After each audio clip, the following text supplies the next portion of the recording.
एक समय की बात है, एक हरे भरे जंगल में 3 भालुओं का एक परिवार रहता था। एक थे बड़े भालू, जो घर के मुखिया थे। दूसरी थी मध्यम आकार की भालू, उनकी पत्नी। और एक था छोटा भालू, उनका प्यारा बच्चा। एक दिन भालू परिवार अपने घर में आराम कर रहा था। बड़ा भालू अपनी कुर्सी पर बैठा अखबार पढ़ रहा था। मध्यम आकार की भालू कुछ बुन रही थी और छोटा भालू अपने खिलौनों से खेल रहा था। घर में एक सुंदर नीला अलमारी था, जिस पर कुछ बर्तन रखे थे। दीवार पर एक घड़ी टिकी थी और कोने में एक चूल्हा था, जिसके ऊपर कुछ पत्ते लटक रहे थे। अचानक छोटा भालू बोला, मुझे भूख लगी है। मध्यम आकार की भालू ने कहा, चलो हम सब मिलकर कुछ खाते हैं।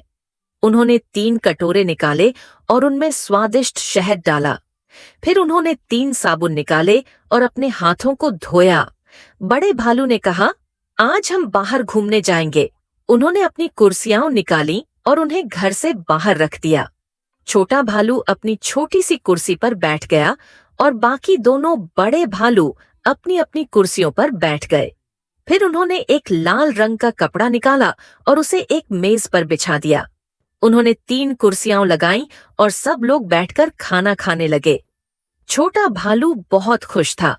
जब रात हुई तो भालू परिवार अपने घर में सोने चला गया। कमरे में 3 पलंग लगे थे।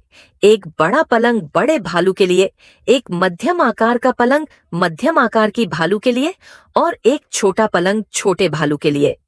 छोटा भालू और मध्यम आकार की भालू तुरंत सो गए, लेकिन बड़ा भालू अभी भी जाग रहा था। वह सोच रहा था कि आज का दिन कितना अच्छा था।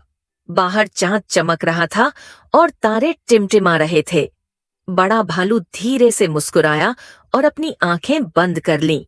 जल्द ही वह भी सो गया। भालू परिवार खुशी से सो रहा था, सपने देख रहा था कि कल फिर एक नया दिन आएगा और वह सब फिर से एक साथ खेलेंगे और मजे करेंगे।